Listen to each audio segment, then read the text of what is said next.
আল্লাহু আকবার, আল্লাহু আকবার, আল্লাহু আকবার, আল্লাহু আকবার। আশহাদু আন লা ইলাহা ইল্লাল্লাহ,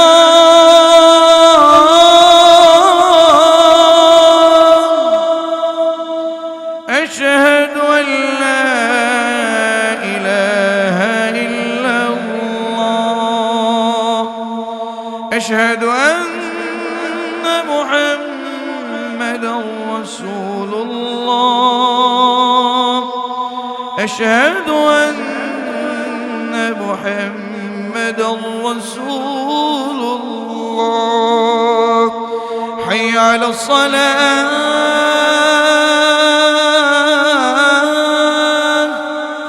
হাইয়া আলাস সালাহ,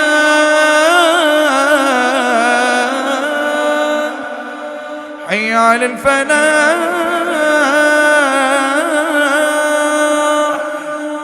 হাইয়া আলাল ফালাহ।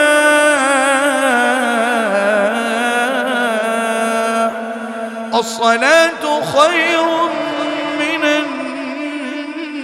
النوم، الصلاة خير من النوم. الله أكبر، الله أكبر، لا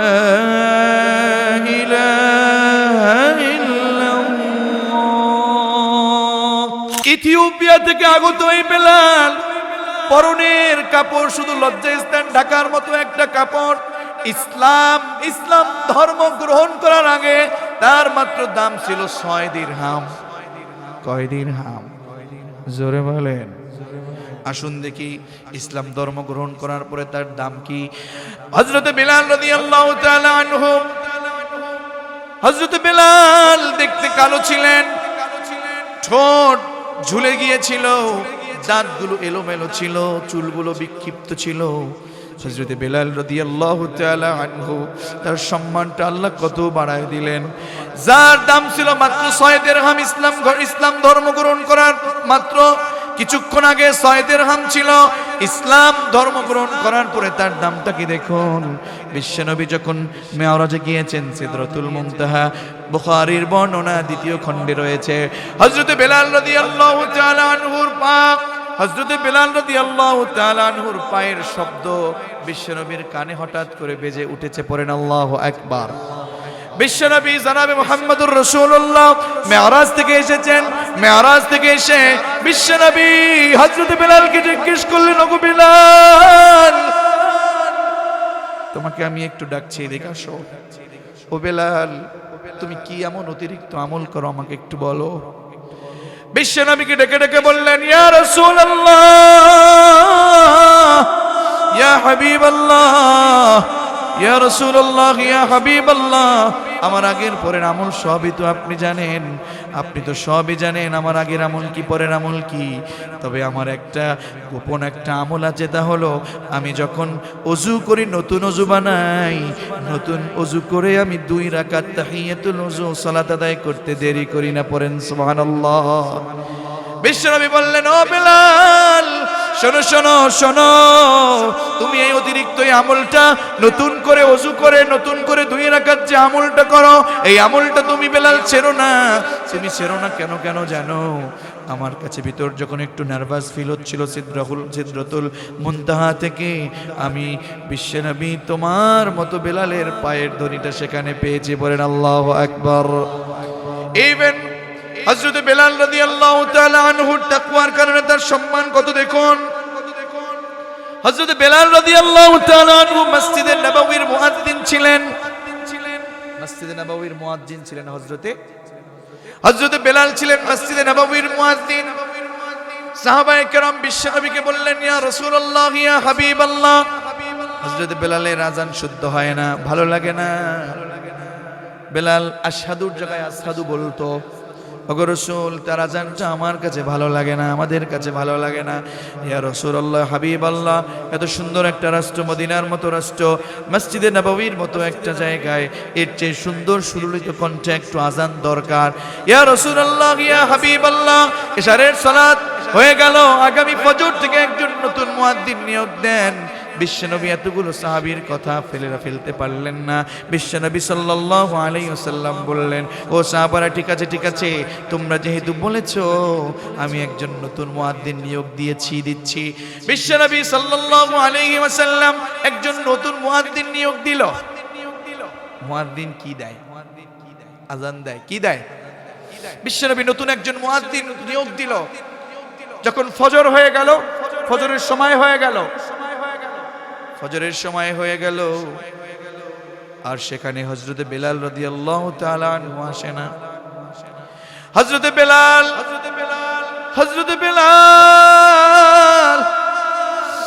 এসে বাড়িতে বাসায় এসে তাহাজ্জুদের সালাতের জন্য দাঁড়িয়ে গেল।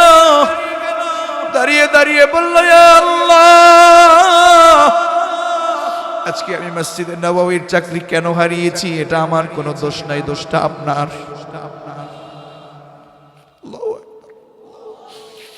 বেলাল বলতেছে, আল্লাহ, আজকে আমি মসজিদে নববীর চাকরি হারানোর জন্য আপনি রব দোষী, আমার কোনো দোষ নাই। আমি কালো, আপনি বানাইছেন। আমি তোতলা, আপনি বানাইছেন। আমাকে দেখতে অসুন্দর, আপনি বানাইছেন। আমার ভিতরে কি আপনার ভয় কম আছে নাকি?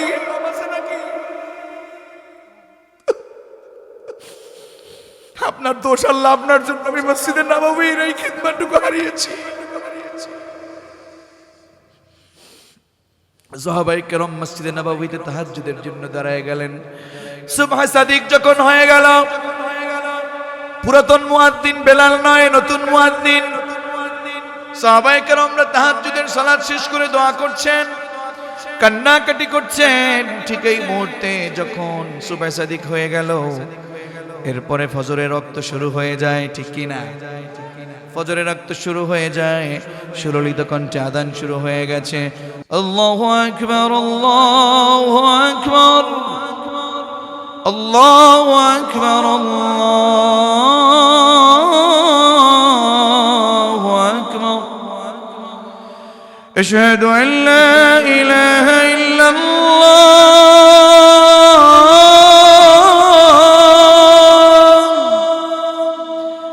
أشهد أن لا إله إلا الله،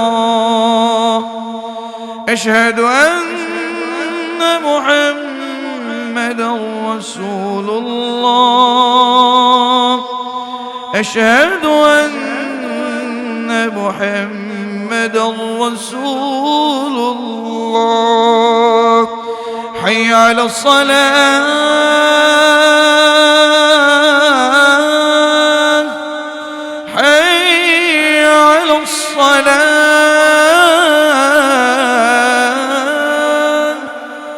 حي على الفلاح،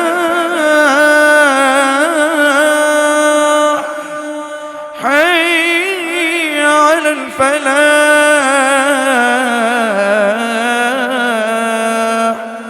الصلاة خير من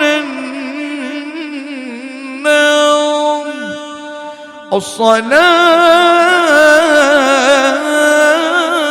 الصلاة خير من النوم. الله أكبر، الله أكبر، لا إله إلا الله. বিশ্বনবীর সুন্নাত ছিল আউয়াল ওয়াক্তে সালাত আদায় করলেও এখানে ওয়াক্তের সুন্নাহ নফল বিভিন্ন বিষয় আছে। বিশ্বনবী সাল্লাল্লাহু আলাইহি ওয়াসাল্লাম একটু দিন হয়ে যাবার, সকাল হয়ে যাবার আবহাওয়া একটু ভাব, ওই সময় বিশ্বনবী সালাত শুরু করতেন। বেলাল আসে না,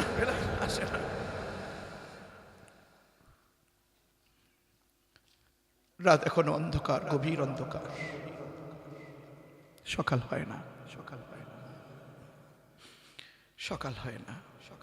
ফজরের সালাত আদায় করার জন্য সবাই রেডি, কিন্তু বিশ্বনবী দাঁড়ায় না, কারণ এখন ওয়াক্ত হয় না নামাজের, সকাল হচ্ছে না, নামাজ পড়তেছে না। খুব সুন্দর সুললিত কণ্ঠে, আমার কি কণ্ঠ, আমার বন্ধুগণ, আমি মদিনায় গিয়ে যখন বিশেষ করে রিয়াদুল জান্নায় প্রবেশ করেছি, রিয়াদুল জান্নায় যখন চলে গিয়েছি, 2 রাকাত সালাত আদায় করে আমার সুযোগ হয়েছিল ওখানে আসরের সালাত আদায় করবার। আলহামদুলিল্লাহ, ওখানে 2 রাকাত সালাতের একটা টেস্ট আলাদা, ঠিক কিনা বলুন? আলাদা একটা স্বাদ গিয়েছে সেখানে, আলাদা একটা মজা। ওখানে যাবার জন্য সবাই প্রতিযোগিতা, নামাজ, কান্নাকাটি। সেই রিয়াদুল জান্নাহ, এই দুনিয়ার মধ্যে একটা জান্নাতের টুকরা হচ্ছে মসজিদে নববীর, সেখানে বিশ্বনবীর মেম্বার আর তার রওযার মাঝখানটুকুন পড়েন আল্লাহু আকবার। সেখানে গিয়ে আসরের আযান শুনতে পেয়েছি, উপভোগ করেছি, এত চমৎকার আযান, আল্লাহু আকবার। মসজিদে নববীতে যখন আযান হয়ে গেল, মুয়াজ্জিন আযান দিল, মুসাল্লিরা ফজরের সালাত আদায় করবার জন্য প্রস্তুত। বিশ্বনবী দাঁড়ান না, কারণ এখনো সকালের কোনো নমুনা দেখা যায়। আমার রব, দুনিয়ার মালিক যিনি, বেলালের মালিক যিনি, তিনি কে? বেলালের মালিক যিনি, বিশ্বনবীর মালিক যিনি, মদিনার মালিক যিনি, তিনি তাড়াতাড়ি জিবরাইলকে পাঠালেন। ও জিবরাইল, আমার রসুলের কাছে তাড়াতাড়ি কানে গিয়ে বলো, কেন নামাজের জন্য তারা প্রস্তুতি গ্রহণ করছে, এখনো তো ফজরের আজান হলো না, আমার আরশের কাছে এখনো তো ফজরের আজান শব্দ এলো না।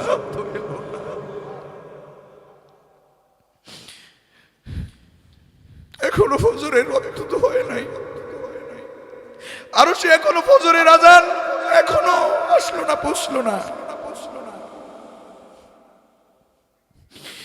হযরত জিবরাইল বিশ্বনবীর কাছে আগমন করলেন। আসসালাতু আলাইকা, আসসালামু আলাইকা ইয়া রাসূলুল্লাহ।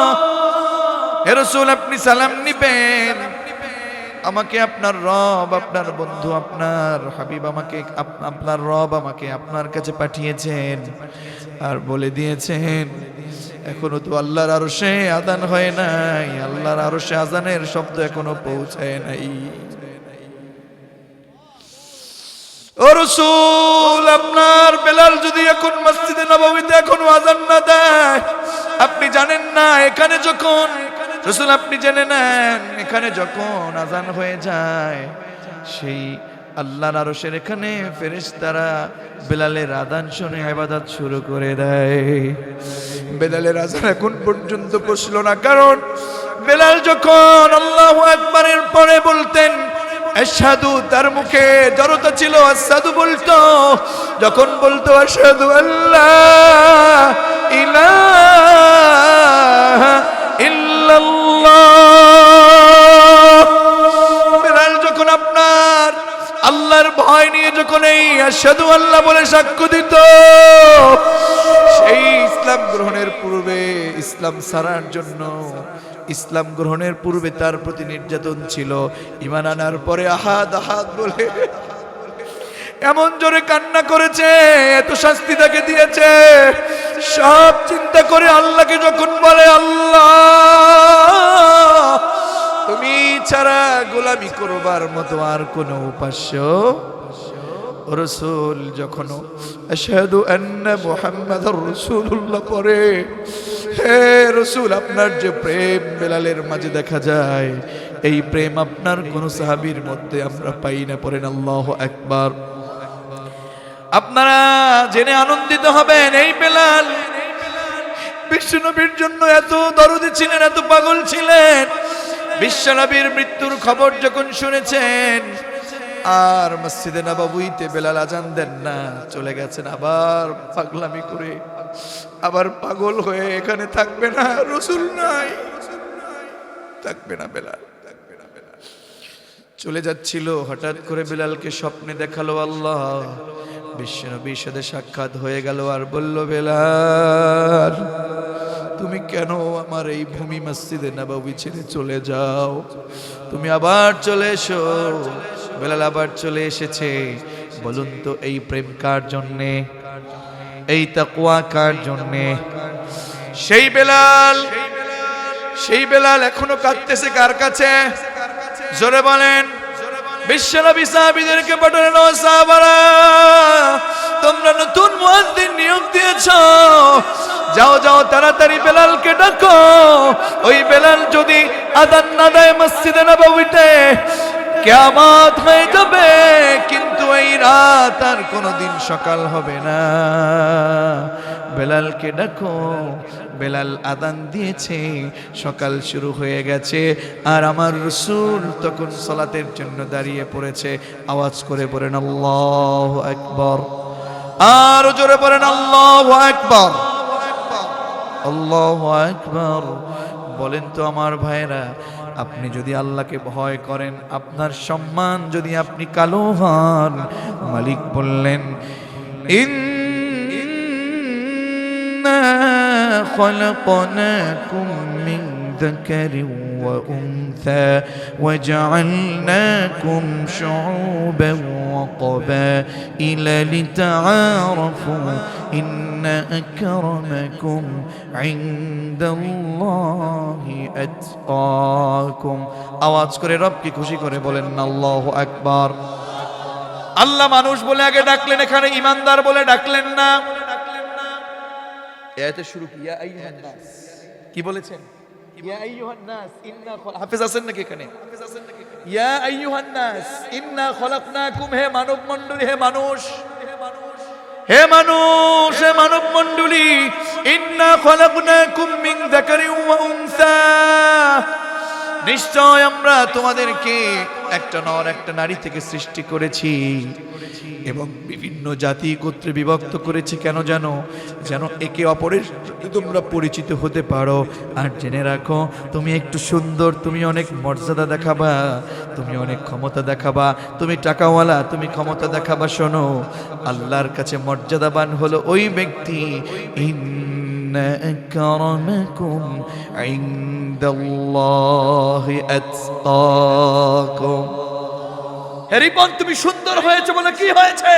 আব্দুল্লাহ মামুন, তুমি কথা বলতে পারছো বলে তাতে কি হয়েছে? হেলাল, হে সাদ্দাম, তোমার মনে রাখো, তুমি টাকা হয়েছে কিংবা তুমি সুন্দর হয়েছো, হে নারী তুমি অনেক সুন্দরী হয়েছো, তুমি তোমার নিজেকে মর্যাদাবান মনে করছো না, না, তুমি কালো হচ্ছ, সুন্দর হচ্ছ। কালো আর সুন্দরের তো টাকার গরিবের মধ্যে কোনোভাবেই মর্যাদাটা এমনি টাকার মধ্যে নয়, সুন্দরের মধ্যে নয়।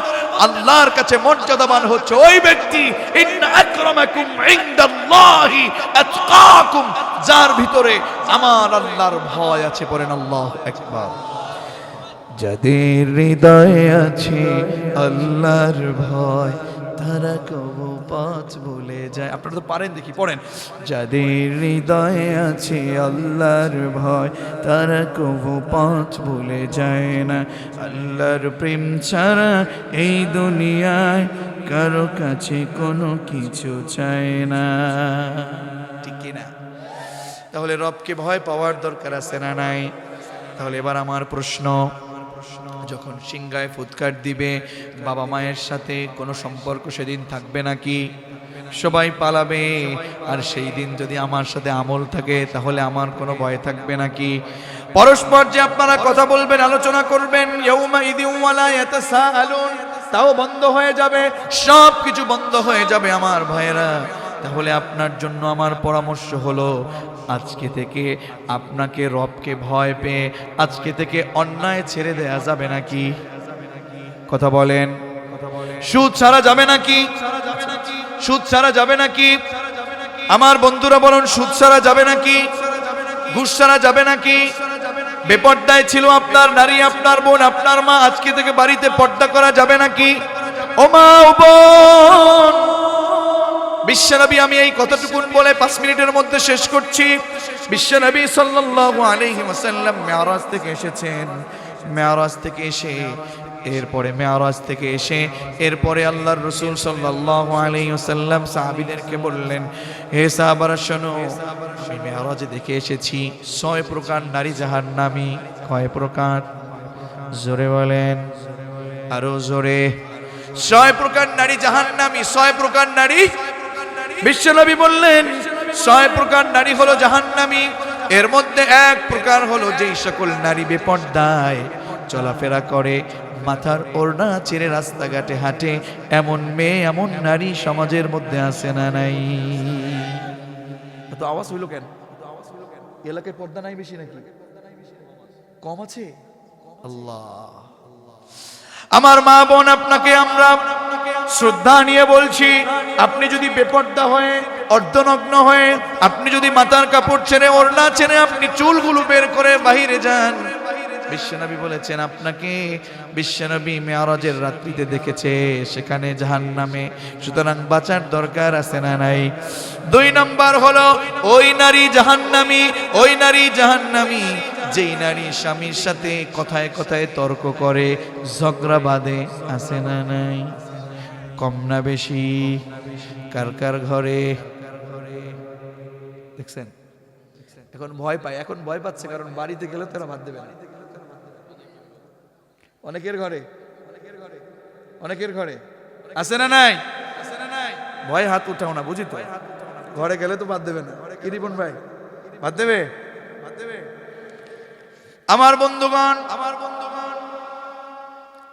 আমার প্রিয় হেলাল ভাইয়ের এলাকার লোক, সাদ্দাম ভাইয়ের এলাকার তরুণ আর যুবকেরা শোনো, তোমার ওয়াইফকে বলছি, তোমার বোনকে বলছি, তোমার মাকে বলছি, তোমার মেয়েকে বলছি, যেই নারী স্বামীর কথায় কথায় তর্ক করবে, সেটা হতে পারে হুজুরের ওয়াইফ, সেটা হতে পারে টাকাওয়ালার ওয়াইফ, সেটা হতে পারে মেম্বারের ওয়াইফ, যেই হোক না কেন, আমার মুরব্বী বাবাজিরা যারা আছেন, এখনো যদি স্ত্রী আপনার আহলিয়া বলেন, যদি কথায় কথায় তর্ক করে, তাদের জান্নাত, দেখছেন কত শক্তি নিয়ে বলতেছেন, নাই। তার মানে এই অন্যায়টা ঘরের মধ্যে। 3 নাম্বার, বিশ্বনবী বলেছেন ওই নারী জাহান্নামী যেই নারী পর পুরুষের সাথে হাসি তামাশা করে স্বামীকে বাদ দিয়ে। বেহাই এসেছে, জনমের সাজুগুজু করে, সাজুগুজু করবে স্বামীর জন্যে। হঠাৎ করে স্বামী বাজার থেকে এসে দেখতেছে খুব সুন্দর করে সাজুগুজু করছে, বিছানা সুন্দর করে পুরাতনটা বাদ দিয়ে নতুনটা লাগাচ্ছে। বলল, কি রে বধূ, তোমার কি হয়েছে? নতুন কাপড় পরতেছো, আবার বিছনা লাগাইতেছো সুন্দর নতুনটা, নতুন বিছনা কেন? স্ত্রী বলছে, জানো না লোক আসবে, লোক। কি আসবে? মানুষ আসবে, মানুষ, লোক আসবে, তাই নতুন করে সাজায়, বিছনা সাজায়, বাড়ি সাজায়। আর এতদিন ছিল জনমের মতো অগোছালো, আছে না নাই? কথা বলেন, আছে না নাই? সব সাজুগুজু।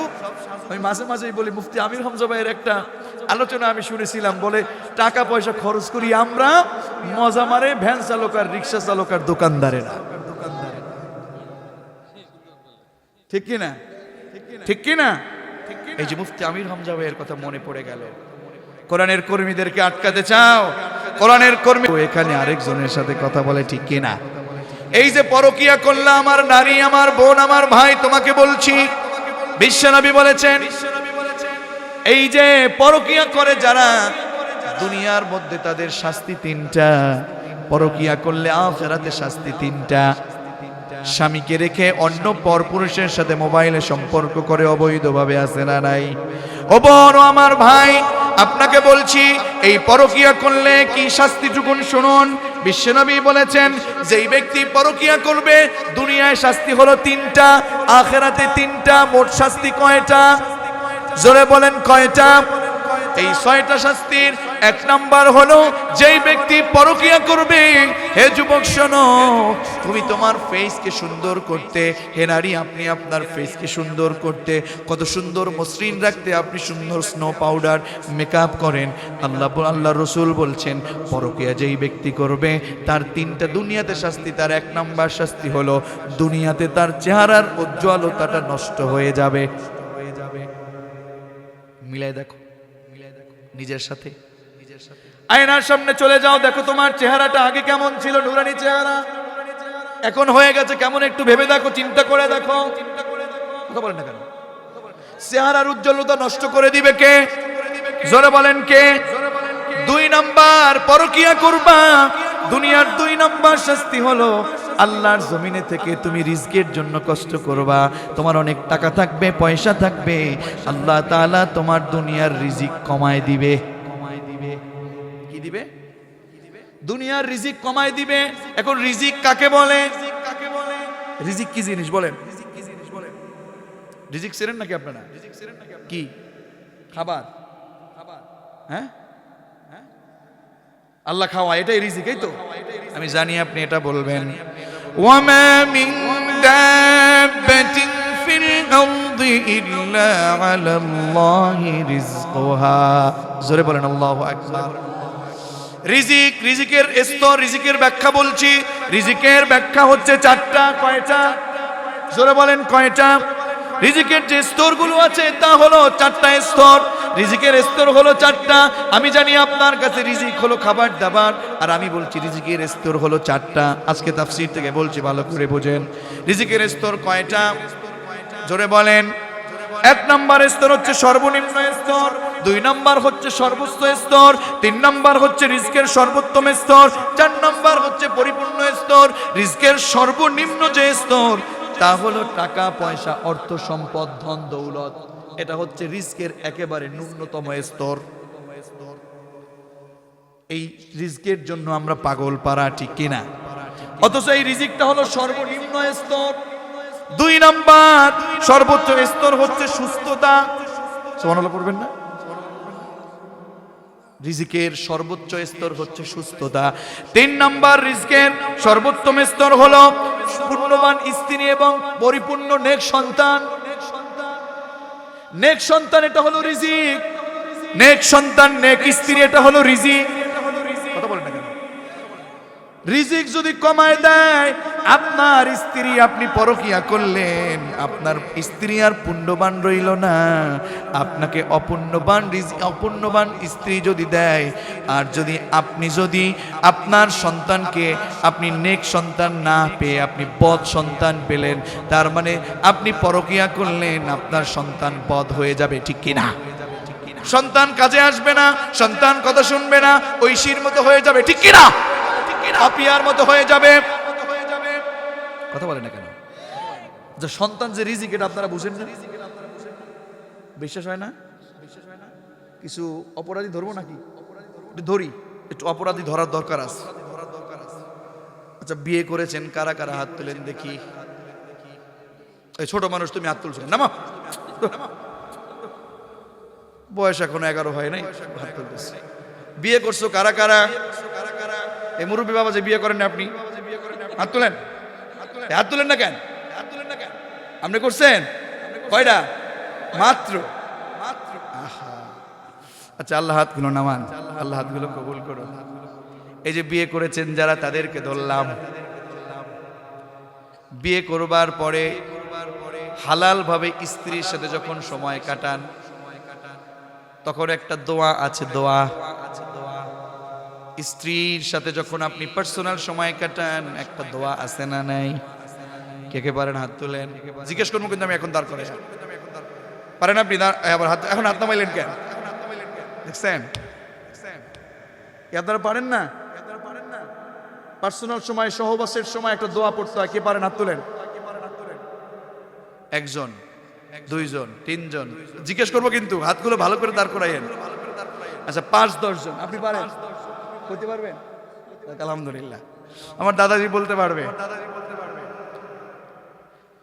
আমার বন্ধুগণ, আপনি এখানে হাসতেছেন। বিশ্বনবী সাল্লাল্লাহু আলাইহি ওয়াসাল্লাম, আপনি যখন স্ত্রীর সাথে পার্সোনাল সময় কাটাবেন, সেখানেও দোয়া আছে না নাই? বিশ্বনবী শিখাই দিলেন, বিসমিল্লাহি আল্লাহুম্মা জানিবিশ শাইতানা ওয়া জান্নিবিশ শাইতানা মা রাযাকতানা। এই যে মা রাযাকতানা, এই যে রিজিক বলল, এটা কি? সন্তান। এটা কি? হ্যাঁ, তাফসীরটা এমনি ওখানে যায় নাই। তাহলে রজাক তারা চাইলেন কার কাছে? তার মানে মালিক, আপনার নামে শুরু করতেছি মালিক, শয়তানের অস্ত্র থেকে আমাকে দূরে রাখেন আমাদের দুজনকে। এরপরে এখানে আপনি যেই সন্তানটা দিবেন, এই সন্তানটা যেন উত্তম রিজিক হয়, নেক সন্তান হয়। যারা এই দোয়াটা পারলেন না, মিলায় দেখেন আপনার সন্তান আপনার কথা শোনে না। কথা বলেন না কেন? ঠিক কি না? ওই সন্তানটাই মাদকের ব্যবসা করে, ওই সন্তানটাই ডিপজলের চরিত্রে জনমের মতো ঢুকে যায়, পিচ্চি হান্নান কালা জাহাঙ্গীর হয়। ঠিক কি না? তাহলে এই দোয়াটা পারার দরকার আছে না নাই? জোরে বলেন, জোরে বলেন, পারার দরকার আছে না নাই? তাহলে বলছিলাম রিজিক সর্বোচ্চ স্তর ছিল সুস্থতা, এরপরে সর্বোত্তম স্তর ছিল পুণ্যবান স্ত্রী, নেক সন্তান, এটাও রিজিক। আর পরিপূর্ণ স্তর হলো মহান আল্লাহ তাআলার সন্তুষ্টি এবং তার রেজামন্দি। তাহলে এই 4 স্তর রিজিক, এটা যদি মালিক কমায় দেয় কখন? আপনি যদি পরকিয়া করেন, আপনার টাকা পয়সা কমায় দিবে কে? মানে রিজিক কমায় দিবে। রিজিক যদি কমায় দেয়, রিজিকের স্তরগুলো যদি আপনি ব্যাখ্যা করেন, আপনি পরকীয়ায় যুক্ত হলেন। বিশ্বনবী বললেন রিজিক কমায় দিবে, তার মানে সর্বনিম্ন যে স্তর টাকা পয়সা কামাবেন ঠিক, কিন্তু কোনো কাজে আসবে। 2 নাম্বার সর্বোচ্চ স্তর, আপনি সুস্থতা থাকতে চাইবেন কিন্তু সুস্থতা আসবে না। 3 নাম্বার আপনি পরকীয়া করলেন, আপনার স্ত্রী পুণ্যবান থাকবে না, আপনার সন্তান আপনার কথা শুনবে না, বদ সন্তান হয়ে যাবে। ঠিক কিনা? আর 4 নাম্বার রিজিক যদি আল্লাহ কমায় দেয়, আল্লাহ সন্তুষ্টি ছিল সর্বোচ্চ, আপনার সর্বোচ্চ পরিপূর্ণ স্তর, এটা যখন কমে যাবে, আল্লাহ যদি অসন্তুষ্টি হয়ে যায়, তাহলে লস আছে না নাই? তাহলে বলছিলাম যে ব্যক্তি পরকীয়া করবে তার শাস্তি দুনিয়াতে কয়টা? বলে নাই। আখিরাতে কয়টা? মোট কয়টা? দুনিয়ায় তাহলে 2টা বলেছি। 1 চেহারার উজ্জ্বলতা নষ্ট, 2 হলো আল্লাহ তাআলা রিজিক কমায় দিবে, 3 হলো আপনার শক্তি কমায় দিবে। কি কমায় দিবে? শক্তি কত প্রকার? তাফসীর যে কি জিনিস, আমি সায়েন্সের ছাত্র ছিলাম। শক্তি বহু প্রকার শক্তি আছে। শারীরিক শক্তি, দৃষ্টি শক্তি, শ্রবণ শক্তি, যৌন শক্তি, আছে না নাই? আপনি মজা করতে চাচ্ছেন পরকীয়ার মাধ্যমে, আপনি যাচ্ছেন সেখানে, আপনি আসতেন স্ত্রীর কাছে, দেখবেন শক্তি নাই। ঠিক কি না? আমি আর নিচে নামলাম না, আমি আর নিচে বাড়ি দিতে চাই না, এতটুকুন বোঝাতে চাই। এরপরেও যদি না বুঝেন, মনে করব আপনার বিবেকের উপরে কুকুর প্রসাব করছে। আমার বন্ধুগণ, তাহলে আখিরাতের ক্ষতি হলো 3টা। 1 হলো আল্লাহ তাআলা তার উপর রেগে থাকবেন। 2 হলো আপনার আমলনামাগুলো, আপনি এমন জায়গায় আমলনামা আপনাকে দিবে, বাম হাতে আমলনামা, আপনি লজ্জায় সেটা পড়তে পারবেন না। 3 নাম্বার হচ্ছে আপনার কোনো হিসাব নাই, বিনা হিসাবে আপনি জাহান্নামে চলে যাবেন। তাহলে পরকীয়া করা যাবে নাকি? জোরে বলেন। বলছিলাম আমার রাসূল যেই দিন আসছে মেরাজ থেকে কয় প্রকার নারীর কথা বলেছে? 6 প্রকার নারী জাহান্নামী, মনে আছে নাকি? তাহলে 1 ছিল হলো আপনার যারা, যে স্ত্রী যাবা, যে বোন মাথায় ওড়না বাদ দিয়ে খালি মাথায় চুলগুলো ছেড়ে ছেড়ে চলে যায়, মা বোন মনে রাখবেন। 2 হলো স্বামীর সাথে তর্কাতর্কি করে। 3 নাম্বার হলো পরপুরুষের সাথে হাসি তামাশা করে, স্বামীকে বাদ দিয়ে অফিসের বসটি গিয়ে আসসালামু আলাইকুম স্যার। ঠিক না? 4 নাম্বার এরপরে স্ত্রীদের এমন একটা অবস্থা, তারা মানুষকে হিংসা করে, আছে না নাই? 5 নাম্বার উপকার করে খোটা দেয়, আছে না নাই? জোরে বলেন, আছে না নাই? এইভাবে করে নারীরা জাহান্নামে চলে যায়। সুতরাং আমরা বলবো, যেহেতু এই পৃথিবী থেকে চলে যেতে হবে, চলে গেলে আমার সাথে আপনার সাথে কোনো সম্পর্ক থাকবে না। যেহেতু পৃথিবী থেকে চলে যেতেই হবে, সাথে আমল নিয়ে যাওয়ার দরকার আছে না নাই?